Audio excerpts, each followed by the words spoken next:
Greetings and welcome to another episode of African News Review. I'm your host as usual, Adesoji Iginla, and with me is our ever-present guest.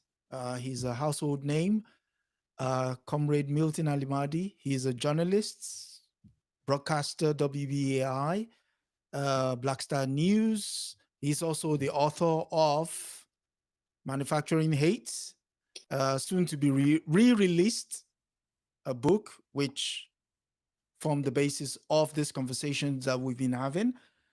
And welcome, Brother Milton. And how have you been? I'm good, comrade. Thank you so much for the work that you do. And thanks to all of our viewers and listeners. Karibu. No, I'm humbled. Getting kudos from a legend himself. I'm humbled. Yes, we were hit by devastating news on the African Liberation Front this week, the passing of Sam Nujoma. Yes. Well, thank the ancestors. He was blessed with a long and productive life. Okay. A life of struggle. Struggle rewarded with the liberation of his country. Yep. And always, of course, this is another moment where we also honor the international solidarity of the sisters and brothers from Cuba, who fought alongside our African sisters and brothers at the Great Battle of Puerto Cuernavaca, 1987-88, destroyed the South African apartheid army, which led to the independence of Namibia, which had been occupied by South Africa and called Southwest Africa, led to the release of Mandela, led to the semi-independence of South Africa. Speaking of semi-independence of South Africa, our first news comes from Washington via South Africa, and it's from the Washington Post. And it reads, Trump halts aid to South Africa, claiming discrimination against Afrikaners. His executive order accuses South African government of seizing property from white landowners and calling for their resettlement as refugees in the United States. And there you see Cyril Ramaphosa and the President of the United States. The story is filed in by Maria Luisa Paul. And I'll read the first part and get your initial assessment. President Donald Trump on Friday signed an executive order halting all U.S. aid to South Africa and directing his administration to develop a plan for resettling white Afrikaners as refugees, citing what he called government-sponsored race-based discrimination against them. Is there any grounds for such a... Well, it's good for his base, Okay. Good for his base. It's good for, ignorant Europeans who voted for him. And of course, the danger is a lot of the Europeans in this country don't know the history of apartheid in South Africa. Okay. They don't know the history of racism in South Africa. Okay. They don't know the reason why Mandela had spent 27 years separated from his family and locked up in jail. The Sharpeville massacre, the Soweto massacre. If they had an understanding of all the suffering, the struggle led by Winnie in the absence of Mandela, the Pan-Africanist Congress, all the young people who contributed to the liberation of South Africa. So, it's painful that he is so self-absorbed that the suffering and pain of others and their histories does not matter to him. Does not matter to him, yeah. Okay, I'll continue. And it says... You can't boast on the one hand that saying when Mandela visited the U.S., in one of the trips that he made within the country, I loaned him I gave my jet. I left it at his disposal to use as he pleases. Can't be, on the one hand, say that, meaning you acknowledge the legacy and history of apartheid, and then come up with a position like this. Yeah. Okay. So the order accuses South Africa's government of seizing ethnic minority Afrikaners' agricultural property without compensation and enacting countless government policies designed to dismantle equal opportunity in employment, education, and business. Can I take a stop there and help me unravel that? I'll read it again. The order accuses the South Africa's government of seizing ethnic minority Afrikaners' agricultural property without compensation and enacting countless government policies designed to dismantle, the emphasis is not mine, equal opportunity in employment, education, and business. Yeah, it's, as I said, it's like really defecating on the graves of the thousands of South Africans who died, the tens of thousands who died through the more than 4 centuries of exploitation that was formalized through apartheid in 1948. So it's really disgusting and revolting that they would resort to that type of language and turn history upside down. But what it might do actually is, ironically, because my biggest concern had been, as you recall, when we spoke some weeks ago, we spoke on the situation in South Africa. And I had said that given the influence that Elon Musk was having over Trump, I would not be surprised that by the next election in South Africa, that the DA, the Democratic Alliance, the apartheid light party of European South Africans that is now in partnership with the ANC could actually be the majority party by that time if things go this way. But now when you have these types of policies, actually it gives me more hope, because this is the kind of fuel that parties like the Economic Freedom Fighters and Jacob Zuma's Umkhonto weSizwe need, because now it really validates what they've been saying all along. Not only the beneficiaries of apartheid in South Africa do not want to yield and build an equitable society, but now they're soliciting the assistance of a superpower like the United States to actually bully South Africa into not relinquishing these privileges that were acquired immorally, illegally, and violently. So exactly assisting the Economic Freedom Fighters and Jacob Zuma's Umkhonto weSizwe. So yeah, let him continue with those type of rhetoric. Okay. Now, so continuing on from there, he says it also claims that South Africa's leader have taken aggressive positions towards the United States and its allies, pointing to the country's decision to accuse Israel of genocide and the International Court of Justice and its deepening ties with Iran. Right, but that's a policy that actually started under the Biden administration. So that's just a continuation of policy that was already in place. Yeah, but the Biden government did not go against them on the basis of the accusation of Israel on the genocide. Yes. Oh no, they were starting to already try to pass legislation in the U.S. Congress to retaliate against South Africa. Okay. So it's just a continuation of the American project. Okay. Right, and then ironically, by aiding and abetting the genocide of the Palestinian people, that's why the Democrats lost. The Democrats actually gave away their base in the hope that miraculously somehow, Democrats would still, the base would still vote for them. It was, to me, irrational logic,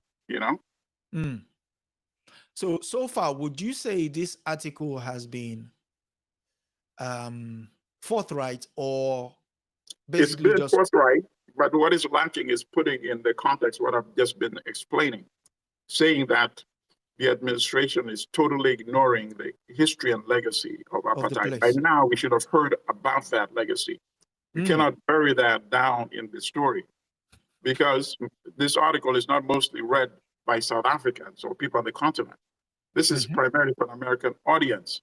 So it's very important by the third paragraph to start going into the legacy and the history of apartheid and why it is that a so-called ethnic minority Afrikaners are in control of more than 70% of the land, when European South Africans, both Afrikaner and English speaking combined, make up only 8% of the population. That's very critical. That should come out very quickly, either in the second or third paragraph. Let's continue. Let's continue and see if we. So now we're in the second or 4 pages article.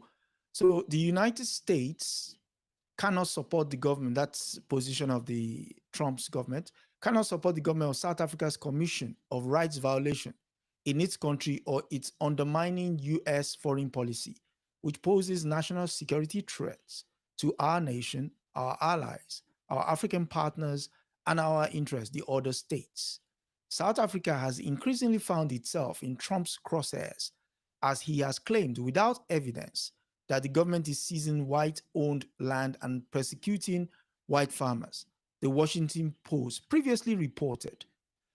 The subject of Trump's criticism appears to be a recent law that allows land expropriation without compensation in rare cases. However, South African officials have said the policy is part of an effort to address disparities left by apartheid, a system that for decades barred South Africans from owning land. So here we go. Land ownership in South Africa remains one of the starkest legacies of apartheid. White South Africans, who make up about 8% of the population, own about 3/4 of the country's farmlands, while Black South Africans, who make up 80% of the population, owns just 4%, according to the country's 2017 land audit.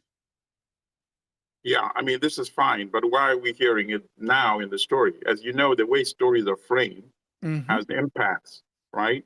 And that's how people remember stories, the way it's framed. What it initially hits you first as you're reading the article, or as it's being broadcast on television or on radio, right? Because if somebody's announcing this on radio or TV and following this guideline, it would come much later in the story. So even if you are listening to it via audio, or you're watching it, on a television broadcast, this information is coming lead. This lead is being buried. This should be very high up in any story. Trump administration is saying this, but here are the facts on the ground in South Africa. Yeah. And then you build the rest of the story on that premise, And it could possibly be a question of... And by now, you have some strong quotes from people countering these statements. You're just taking pieces from this very provocative and reactionary statement and piecing it here and there in the article without getting a knowledgeable African to say, this is preposterous. This is turning history upside down, given the situation on the ground in South Africa. You see? Okay. That said, I mean, in terms of laws, I think it's important that we give context to, like you said, to what South Africans on the ground actually experience in terms of day-to-day activity. In pulling up this story, I also came in contact with this, and I would share. And it's basically a rule of laws that the South African Ministry of Justice formulated during apartheid. And it reads, okay, so it says, anyone disobeying these laws will be imprisoned, fined, or whipped. All Africans over the age of 16 must produce a passbook on demand by a policeman. You remember the past laws? Under no circumstances may an employer pay Africans the same rates as white persons, even if they do the same work and work for the same hours. No Africans may strike for any reason whatsoever. any African who takes a job outside his town, even if he lived there for 20 years, must leave that town within 72 hours. That is, Yeah, unless they this have is the gone Nazi regime, which apartheid was, framed around. framed after, right? Yes. So And here's the unless most troubling good. thing, actually, to be honest with you. The lack of appreciation of the humanity of Africans, Mm. And I always ask people this, try to reverse the history. African imperialists go to England, Yep. kill Europeans, take over their land, impose a racist system On of them. African Black supremacy in England. And then historically, at some point, this system collapses. Do you think 30 years later, an African minority in England would still be controlling 70% of the land? They would be lucky to be enjoying their life. Let's be serious. So Africa's, the spiritual and human compassion of Africans being taken for granted and being abused and being defecated upon. That's what they're doing. Abusing our humanity constantly, again and again and again. I'll just take one more part of that rule. There's a part here. No person may have sexual relations with an African, colored, or Indian person, and vice versa. You remember the book written by Trevor Noah, Born a Crime. That's it. And then there's one last part here where no African may buy land or own property anywhere in the Republic. Under no circumstance may a non-white person use facilities set aside for the use of white persons. Finally, this harks back to Jim Crow days and post Reconstruction in the United States. No white man may teach an African servant to read by the orders of the South African Ministry of Justice. Yep. Let that sink in. And this is the starting ground for most South Africans in order to regain their humanity. And yet you have somebody coming in, upending all thoughts of what seems normal and rational and logical justice on the basis of a whim. I mean, well, as I said, I'm not going to repeat myself. As I said, let him continue along that line. He's only going to embolden and empower the economic freedom fighters and Umkhonto, which is sometimes what they need anyway. They need a rationalization for the policies that they're advocating. And Donald Trump is the best gift for that, apparently. Okay. This is the time we put books forward. And there is one book that actually captures that period in time and is from no other than the legend himself, Gerald Horne. Yes. And it's titled White Supremacy Confronted. And it gives you a run through about all of that history of that time period before, during, and after. This is a powerful book, and it's titled White Supremacy Confronted by Gerald Horne. The great professor. Well, still writing. He's a legend. And so, speaking of having a base of understanding, we go to military bases. And for our next story, we go to Radio France International. And the story is historic Chinese military base to open in the Horn of Africa. China is negotiating a military base in the strategic port of Djibouti, an historical development that would see the US and China each have bases in the small nation that guards the entrance to the Red Sea and the Suez Canal. President Ismail Omar Guelleh said that discussions were ongoing and that Beijing is welcome. That's President Guelleh there. All right, but I was under the impression that the Chinese actually already had a base. No. They were muting one, but now it's becoming concrete, as you will see in the course of the story. That was my original thoughts as well, but then only to find out they were mulling about it, but eventually maybe post what's it called? They suddenly realized they had to go in. So I would read. Djibouti is already home to Camp Lemonnier, the military headquarters used by U.S. Special Forces for covert, anti-terror, and other operations in Yemen, in Africa. France, the former colonial master, and Japan already have bases in the port, which were used by many foreign navies to fight piracy in neighboring Somalia. France's presence is old, and the Americans found that the position of Djibouti could help in the fight against terrorism in the region, Guelleh told AFP. The Japanese want to protect themselves from piracy. Now the Chinese also want to protect their interest, and they are welcome. China refused to confirm or deny on Monday that it was establishing a military base in the Horn of Africa. It goes on to say, maintenance of peace and stability in the region is in line with the interest of related countries. Foreign Ministry spokeswoman Huan Chuling told reporters. It is also the common aspiration of Djibouti, China, and other countries in the world. China signed a security and defense agreement with Djibouti in February 2014, but a military base in Djibouti, the first in Africa, would definitely be historic, according to David Sheen, a former U.S. ambassador to Ethiopia.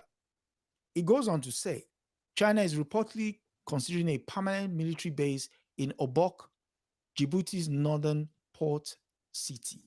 China clearly has a goal of building a blue water navy, which means it will have some points go well beyond the east coast of Africa, the western Indian Ocean, and it has to think long term about how it will be able to service its naval vessels as they go further and further, he explains. So, my question to you would be, in terms of sovereignty, how does that play for Djibouti, first and foremost? Djibouti is not a sovereign country. So, sorry, wrong question. It's only sovereign on paper, unfortunately.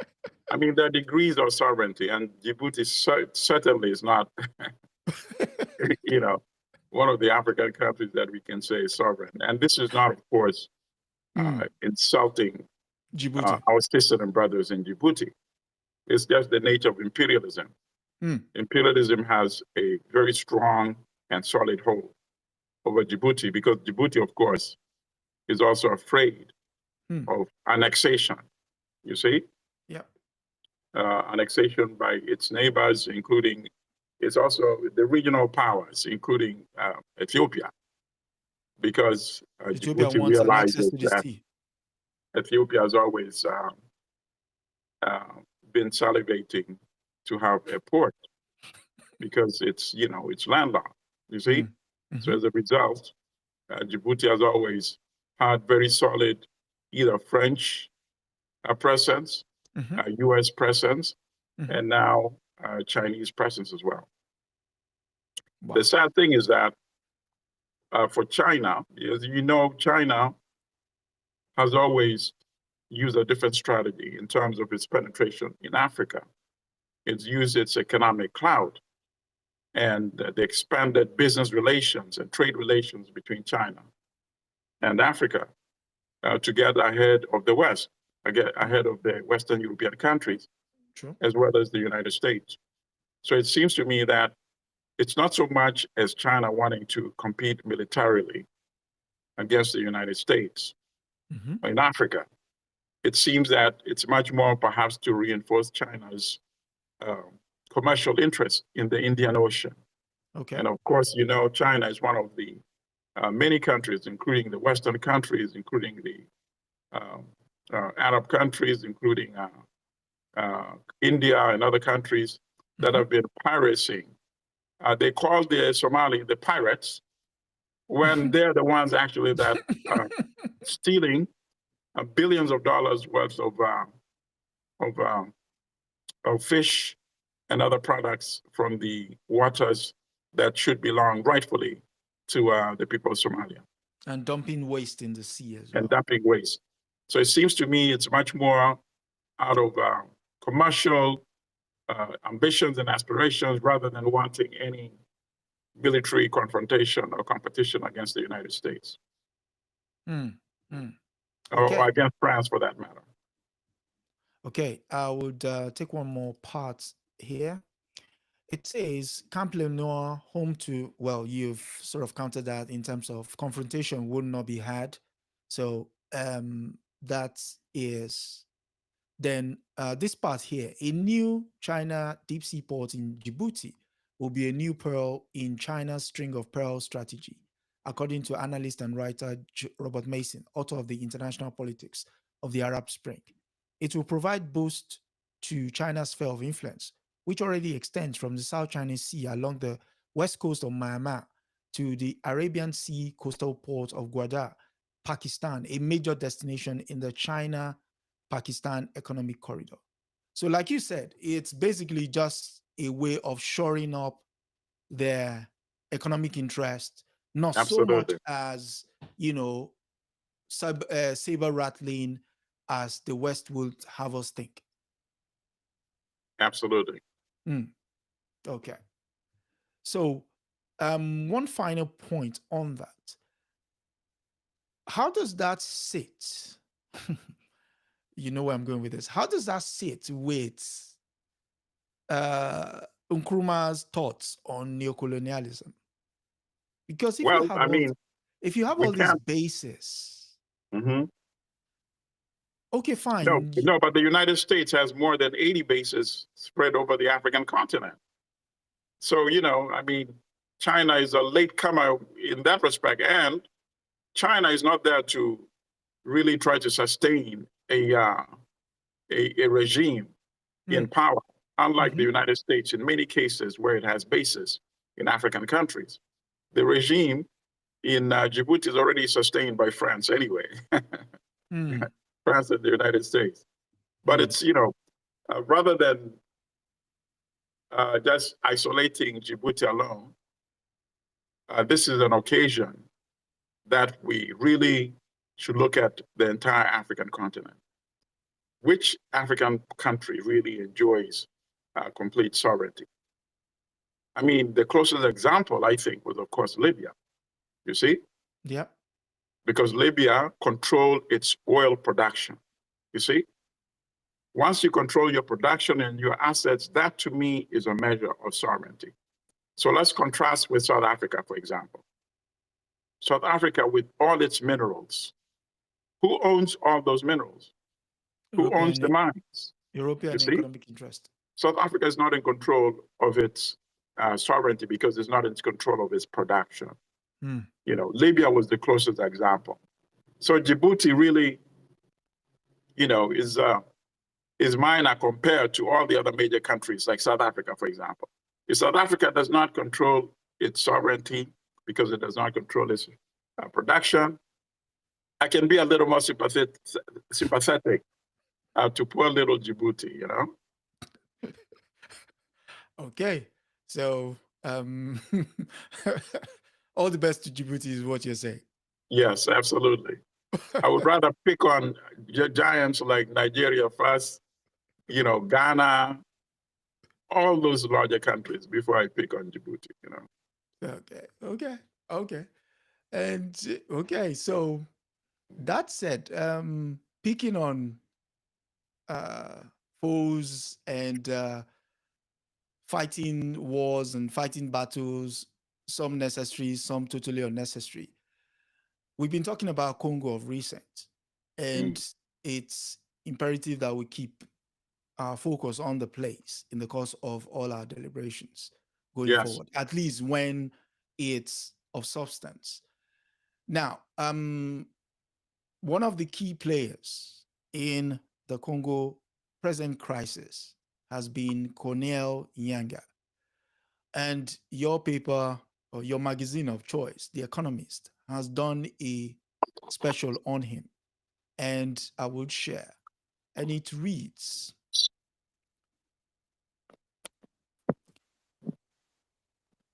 a leader of Congo's rebels, they're still using their term, vows to fight on. It is not clear that the recent truce in Congo will hold, and that's Colonel Inyanga. So the story reads, Colonel Inyanga sits in an armchair in a five-star hotel in Goma. Yeah, some sort of rebel officer he is. The largest city in Eastern Democratic Republic of Congo, and stretches out his hand. Thank you for embracing the terrorist, he jokes, to laughter from his entourage. Mr. Nyanga, pictured, is the head of the Alliance Fleuve Congo, AFC, the political arm of M23, an armed group led by Congolese Tutsis and backed by next door Rwanda. Last week, M23 and Rwanda captured Goma after a rapid offensive that featured drones and heavy artillery that shattered Congolese defenses. The UN says at least 900 people were killed, though some estimates puts the death toll closer to 3,000. The escalation in fighting risks sparking a regional war. The four other army countries that came to Congo's aid also failed to repel the invaders. Can you just speak to this first part before we continue? Well, I mean, The Economist had been doing much better coverage on the Congo previously, but this article is very similar to the kind of propaganda piece that the BBC has been publishing about this conflict. This guy is not a leader of any rebel movement. He's the puppet of Paul Kagame, General Paul Kagame. Yeah. And Kagame is the puppet master. So to try to humanize this guy and, you know, in light of, you know, I mean, this is mind-boggling. Almost in passing, you mentioned the number of people that have been killed. You know, focusing on it could him. be 3,000. You know, but you start off with the lead of this guy joking that, oh, this is the so-called terrorist they're talking about, and you're quoting the laughter, you know, by his comrades, you know, as if this is something to be joking about, given the toll of the death, you know. So the framing of the article itself is very chilling. And, you know, I don't know whether this is a European who is writing it or an African who is writing it, but it doesn't matter whether it's European or an African. It shows a level of disconnect, really. And as you say, utter contempt for the lives of Africans. You know, now we are hearing stories about, you know, women who were raped, women who were burned alive. And in all that context, you really think that this is the type of appropriate article that belongs here at this stage of this crisis? And no editor said, listen, I think this tone, this cavalier, your nonchalant tone is not appropriate at this time. You know, what can I say? It speaks more to their lack of compassion and humanity toward Africans than to anything else, you know. Yes, yes. Okay, I'll continue. It says, this is the part that got me the most. Mr. Nyangas, who has become the public figurehead of M23, strikes a relaxed tone. We want to wage a clean war, he insists, explaining that M23 pushed into Goma after years of laying siege to it because attacks from Congolese forces and their allies around the city. What does he mean by we want to wage a clean war? I mean, you know, that was left for the writer of this article to explain to us. And obviously, it is not there at all. Remember, a few weeks ago, we were discussing quotes, and this quote was from a BBC article And it was one of the so-called M23 leaders, saying the Congolese government had not lived up to the promises of the peace agreement that had reintegrated them into the national army, when in fact the truth was the truth. The opposite was the truth. The M23 had abandoned that arrangement by deserting from the national army. And yet that quote was not allowed, or was not challenged by the author. It was just allowed to free float, so to speak. Similarly, here we have preposterous quotes just free floating. You just told us that UN estimates that 3,000 people may have been killed. And you allow the guy to say, we want to wage a clean war. And you don't say, wait, this is not adding up with the reality on the ground. You see? So we want all these writers to constantly be checking themselves. Yeah. Right? Yeah. Checking themselves. And the only way you can force them to check themselves is by calling them out, Yeah. Yeah. I'll take one final part from it, and it's this. Mr. Nyanga claims M23's fight is a local one. Our vocation is the absence of the state, he explains. We're Congolese. We have problems and demands that are Congolese. This includes, he says, ending the corrupt rule of Congo's President Felix Tshisekedi, his repression of the political opposition, above all, the exclusion of some ethnic communities, especially the Tutsis. Mr. Nyanga is not a Tutsi and has vowed to go as far as Congo's capital, Kinshasa, in pursuit of these aims. The cause is such that our young people may advance until the last drop of blood. Yeah, there's the same nonsensical propaganda, which is chilling.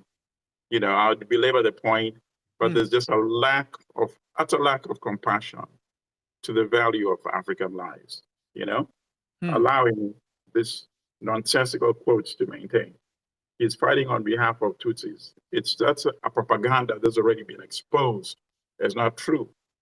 General Nyamwasa, who was Kagame's military chief of staff and is now exiled in South Africa, the one he tried to kill. Yeah. On about 4 or 5 occasions. I said, this is just propaganda. There are prominent Tutsis in the military and government establishment in Congo. So that is not true. So that's just propaganda. And for the fact, and for his delusion that he's going to carry this battle to Kinshasa, that's just utter delusion, because any attempt to do that is actually going to backfire in a very bad way, because they will force South Africa's hands. South Africa will have to make a full deployment. Tanzania will probably make a full deployment, and they will repel them again, just as they did in 2012. Yep. And they might actually then crush them finally. Absolutely. Yes. Okay. That brings us to the end of that story. But for in the UK, there has been a story making the rounds. People are literally foaming at the mouth. It's foaming with happiness or sadness. Or it depends on who you are. It depends on which side you are when you read this article. It is hilarious. I mean, there has not been an engagement with a news article like this extensively. One is the fact that, let me not even go, let's just go to, first and foremost, set the scene. The paper comes, it's the Telegraph. Now, for those who are not aware, the Telegraph is effectively the paper of the establishment. It doesn't get more establishment than this. Lord Herman calls British Empire deeply racist and fought for reparations. Thank you, Lord. Who is Lord Herman? Lord Herman just happens to be the Attorney General of the United Kingdom. And he said, Attorney General said, all children should be made to learn about the empire's legacy of violence. Right. as at the time I copied this post, this is the amount of people that have commented on it. How many is that? I can't see from here. 788. And it's probably gone up by now. It would have gone up, definitely.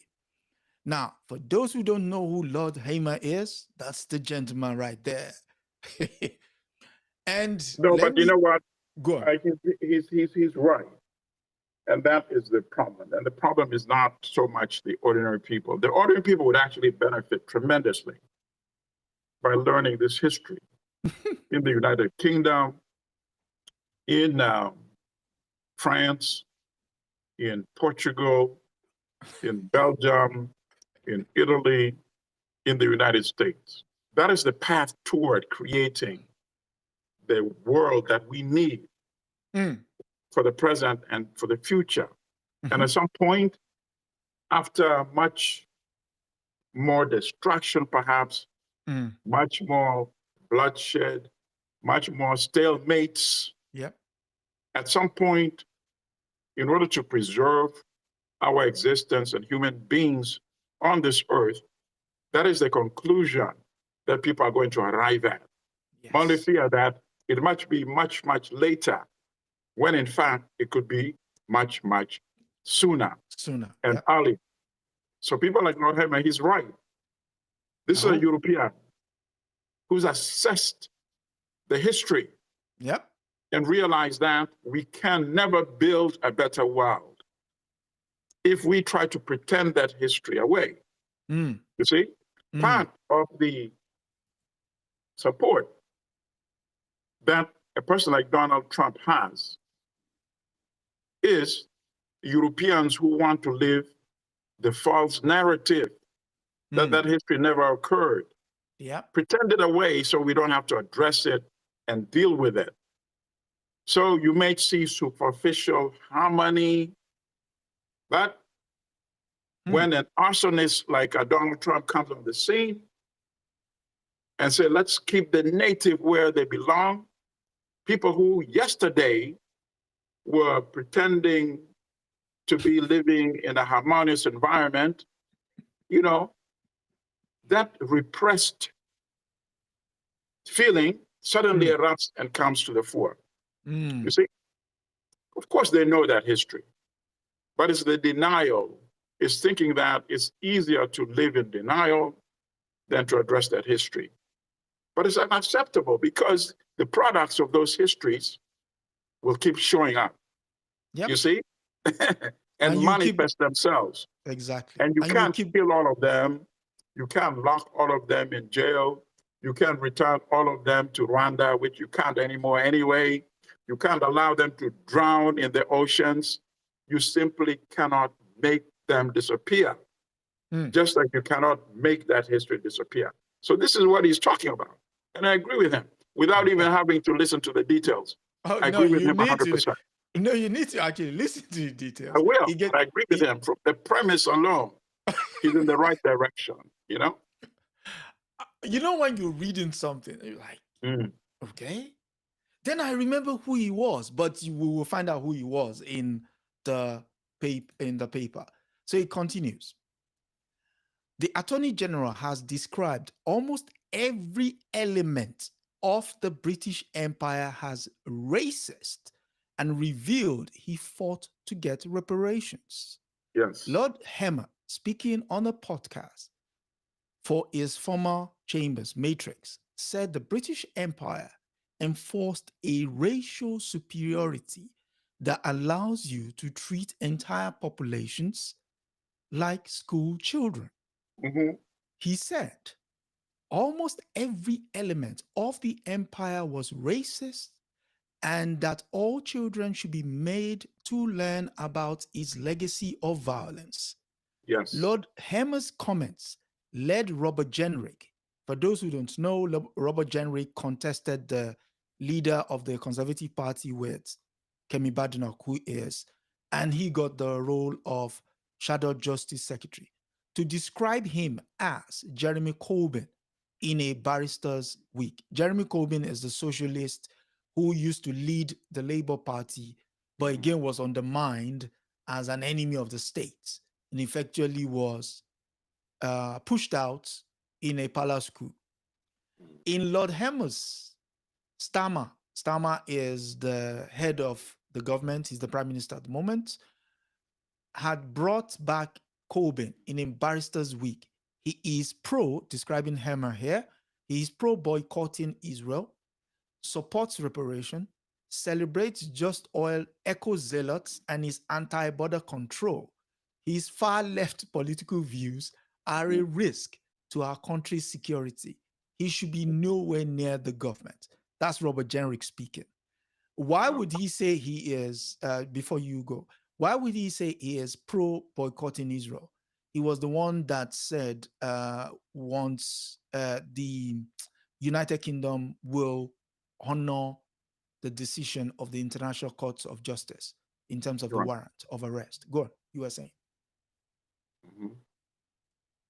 And this guy thinks that should be an issue. I mean, that's what Robert Jenrick thinks. He thinks that should be an issue. A regime that may have killed 100,000 Palestinians. Yeah. No, he thinks if he whips that in, obviously that would bring in the so-called angry mob, and then they can set on him. But I'll continue with the piece. And it goes on to say, in 2013, Lord Hermer helped force the Conservative government to pay out 19.9 million in reparations to more than 5,000 Kenyans seeking damages for abuse under the British rule between 1952 and 1962. Could you give context to that, please? That's very excellent. That's the when they sued in the High Court, right? The Royal Court of Justice. The survivors yes. of the torture and abuses by the colonial regime when they suppressed the liberation struggle led by the Kenya Land and Freedom Army. Demonized and denigrated as the so-called Mau Mau by the British. That was a piece of justice, not the whole of justice, but it was a piece of justice, and it was a good one and an appropriate piece. So basically this article is about somebody who wants to build a real world and being countered by comments from reactionaries and those who would want to rewrite history. That's what the article is about. Okay, I'll continue. Every line here is incendiary. Just, you will see all of them. So the Prime Minister Legal Chief, which is the Attorney General, has also offered guidance to Caribbean nations seeking reparations for historical. This is the kind of guy I can actually sit down and have lunch with and have good, meaningful conversations, Okay, I'll go on. Speaking on the Matrix Law podcast in 2022, he said, racism impacted almost every element of the British Empire. The Attorney General said, go on. You want to say something?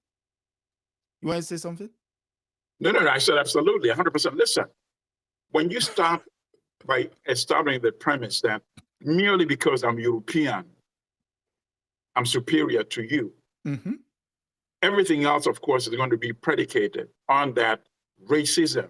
So he's right. How can it be otherwise?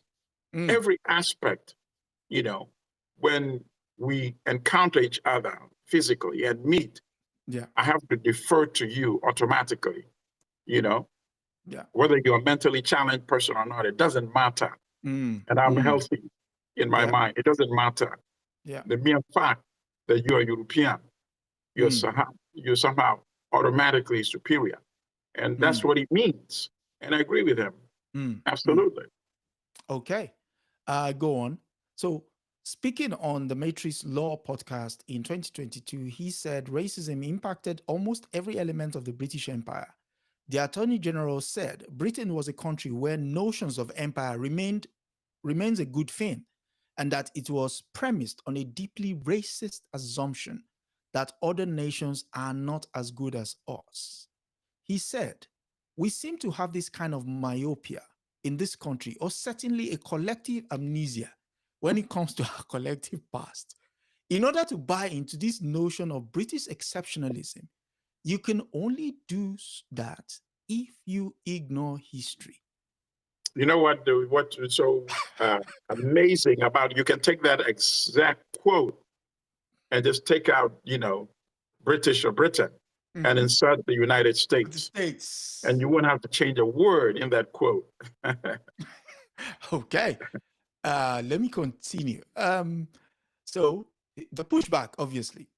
Classic nasty left-wing view of life. Sir Ian Duncan Smith, who a former conservative leader, suggested the Attorney General should learn to keep his mouth shut. No, he should speak much more often, and more people should speak like that. He's wrong. Added, it is a classic nasty left-wing view of life. There is a huge amount that the British brought to the world, which has benefited the world dramatically. The ledger of genocide outweighs all of that. Obviously, he has not read Rodney's How Europe Underdeveloped Africa, Yes. Rodney evaluated and weighed the ledger and said colonialism and imperialism was a one-armed bandit. Yes. And he also negated to add that the idea of a concentration camp was a British invention. Absolutely. But at the Nuremberg trials, one of the generals there said, "Why are you blaming us? We are only perfecting what you introduced." So the British would first of all use that idea during the Boer Wars with the the Afrikaans, would later introduce the same idea. Guess where? In Kenya. And if people want to read about it, you could read Caroline Elkins. You can see the picture there, Imperial Reckoning. Yeah, so, and of course, there are descendants that already practiced it in the United States when they exterminated the indigenous population as well. There we go. There we go. So I'll continue, and it says, so another one of his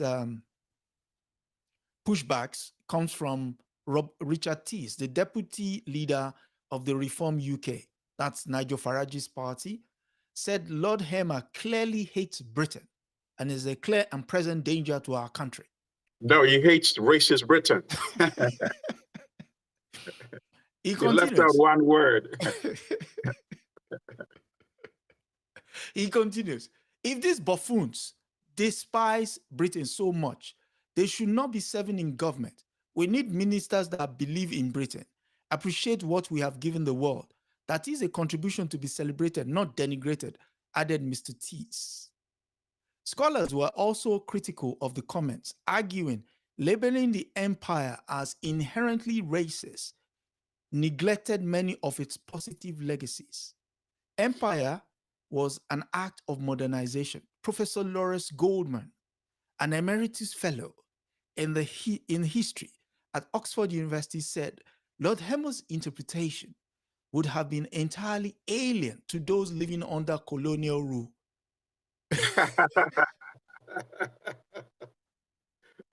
Easy for a European to say, who's not the one being colonized,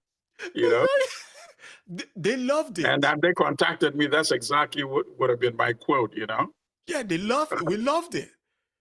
He told the Telegraph, it is better not to think about the history in terms of good and bad, blame and praise. You will have to accept all the time that mistakes were made and things were done. Professor Goldman said that the empire was an act of modernization, which exported the rule of law, representative institutions, economic systems, and above all, the one I'm speaking right now, the English language. He said these developments have a particularly positive impact in countries such as India. No, it does not. In fact, it's withholding India's development. And to the extent that India has developed, it's based on what amount of its traditional cultures it had been able to maintain. just and just as in the case with China as well. China, to the extent that China is developed, it's not. It's been able to develop because it's using the Chinese culture and Chinese history and Chinese legacies that survive the colonial penetration. Unfortunately, in many African countries, that was not the case. Yeah. And that is why Amilcar Cabral used to constantly talk about going back to the source, going back to our histories, and embracing the traditions that we had and the path that we had been pursuing in history before it was hijacked by colonialism. So China is able now to embrace a half market-based, half control-based economic system. Yeah, but it's not confused works by any Western cultures, any Western languages, any Western institutions. It has its own forms of government, and it's working for China and building wealth and prosperity. African countries, many of them have very confused systems. They're still dealing with the legacies of language. They're dealing with legacies of institutions, such as parliaments, where in some cases, brilliant people who come from the grassroots are not even allowed to be members of those institutions because they cannot speak a European language. Think about that. In China, are they denying brilliant Chinese from being in leadership positions in the government and in parliament because they can't speak English or French? Nope. Of course not. They're elected because they speak Chinese and they articulate their intelligence in Chinese. So they have the best leaders emerging through the systems that they have. We're eliminating some of our best leaders because they can't speak French, because they can't speak English, you know, like the Queen's version, you know? So in fact, he's revealing, in saying what he's saying, the so-called scholar, he's actually highlighting how destructive colonialism and imperialism was, particularly when it comes to Africa. Yeah, I'll finish this. It was if it was that successful, we would not have to have a debate. African countries would be developed. So why is it that they're not developed? It's not like when they left, particularly in the 1960s, they left developed countries. No. So colonialism failed to develop them. So how could you say colonialism was beneficial? You know? Wow. Let's finish. I'll read a bit more. It says, this is still the professor, Professor Goldman. Our public figures are far too quick to give their opinions. They know very little. He's talking to a legal scholar. He's referring to a legal scholar. No, but it's not so much him. It is the publication itself. It's the Telegraph. Is this the only scholar alive? You could not find a scholar to say the things that I've been saying today. Of course they can. You know, so they don't even pretend that they want balance.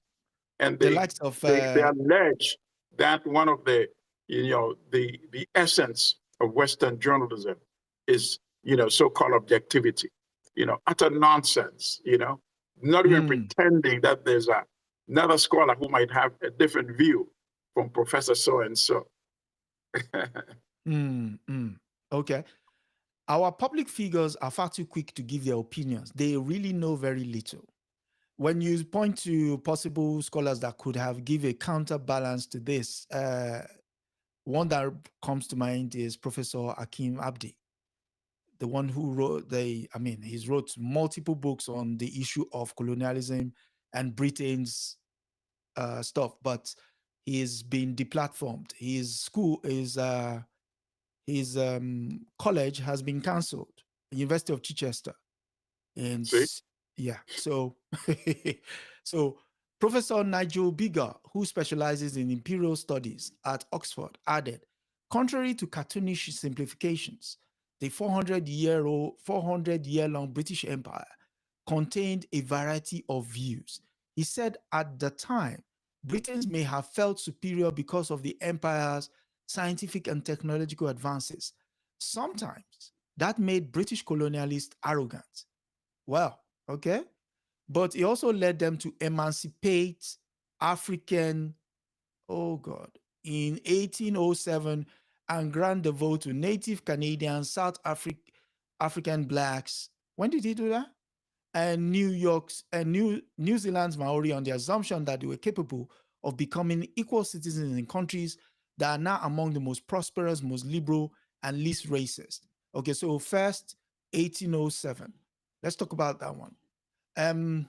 You want to go first? Because not really. I mean, this is just a ugly rewriting of history that I think we give them actually much more legitimacy by overly discussing their racist and reactionary views, you know? I mean, Okay. How can you liberate people that you yourself have been exploiting, beginning from enslaving them, right? And then you're celebrating that, oh, we are the ones that liberated them. Liberated them from whom? From yourself? How can the jailer say I'm freeing somebody, so therefore I should be given some credit and celebrated as well? I mean, it's just mind-boggling, you know? It reminds me of the quote from Malcolm X when he says, "How could you stick a 9-inch blade into my back and pull it back 6 inches, and you expect me to be grateful?" Yes, Who that was put the brilliant, blade there in the actually. first place? That was brilliant by Malcolm, you know? Yeah. I mean, the 1807 stuff, that is easily debunked because when France lost Haiti, Britain tried to go back in, but they were also defeated.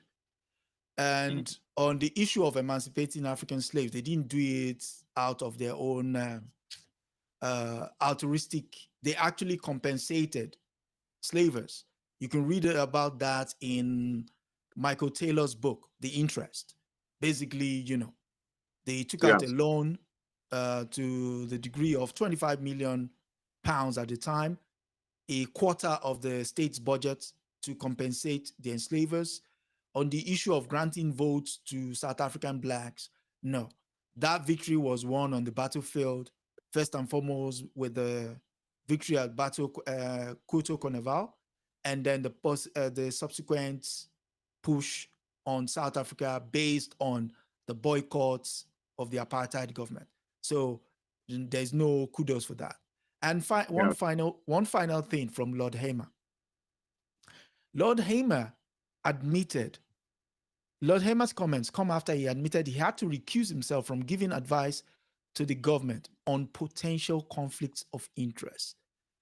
The Telegraph recently discovered that he had contributed a handbook which advised Palestinian victims on how to use the UK courts to sue companies that sold arms to Israel. Oh, I love this guy.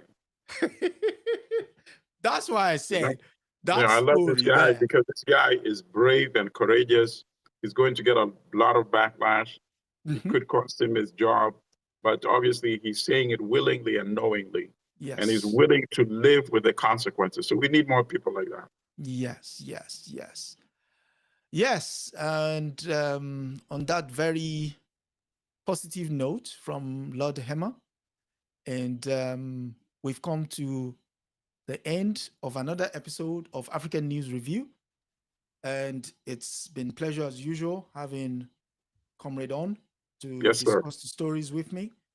And Comrade, any final thoughts? No, I think, even when we see dire circumstances such as we see in the United States right now, I want to encourage our viewers and our listeners that, the struggle is not a linear process. It's never been a linear process, There are gains, there are setbacks, and then there are gains.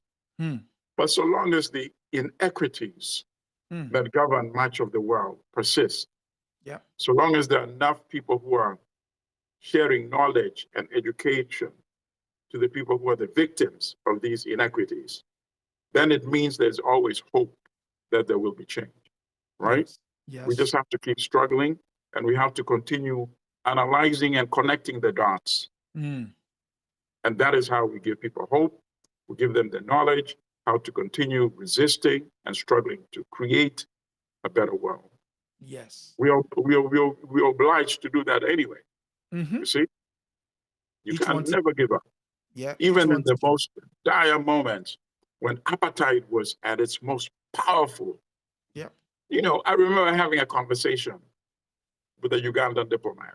It's a long time ago. I would say maybe more than 20 years ago. And we're talking about apartheid in South Africa. No, more than 20, because apartheid, you're talking 30 plus years. Actually, way before even, Mandela was released. Right? Yep. Way before the Battle of Quito-Quanava. And he said, apartheid will not end in our lifetime. And I said, I totally disagree. And at that time, this is way, way before Quito-Quanava, when apartheid still seemed so powerful. I said, no. And he said, why are you that confident? I said, because whenever you have that type of inequity, people will wake up every day thinking, how can we bring the system down? And whenever you have enough people thinking like that, the system will come down. And I'm convinced it will happen in our lifetime. So you see a Trump, how long is a Trump? And the Trump phenomenon, how long is that going to last? It's already having some serious backlash already, It's just a manifestation of the kind of reaction you're seeing to Lord Hermer's article. Those who want to step forward and say, let's acknowledge the truth and the reality of our path, and let's use that knowledge to build a better future. As opposed to those who are saying, let's ignore that history, let's pretend it never happened, and let's keep resisting and live in the world of unreality. That's represented by the Trumps, you see, and the billions that still support him. On the other hand, you have millions that are coming to deal with the facts, like a Lord Hamer type. And I think that is where the future lies, personally, Yes, Lord Hamer spoke about the legacy of violence. There is a 800-page book written by Caroline Elkins, aptly titled A History of the British Empire, Caroline Elkins. So there is not, this is not, this is, it's, there's no ifs, buts, or maybes. It's all there. It's documented, referenced, and, so you were saying, final thoughts. As I always end, a luta continua. I'm a very hopeful person, and I encourage others to be that way too. I would support that and say, yes, keep fighting the good fight. And as the great Kwame Ture, or Stokely Carmichael, as more widely known, is organize, organize, and organize. And absolutely. So good evening, and until next time, good night for now. Bye. Asante sana. Yes. Let's see. Wow. It seems as Trump's internet is... Oh, it's done? It's done. Yes. Let me go have my brunch, my brother. Okay, sir. Okay, sir. Thank you. Asante sana. Be well. One question. Yes. Have you managed to get the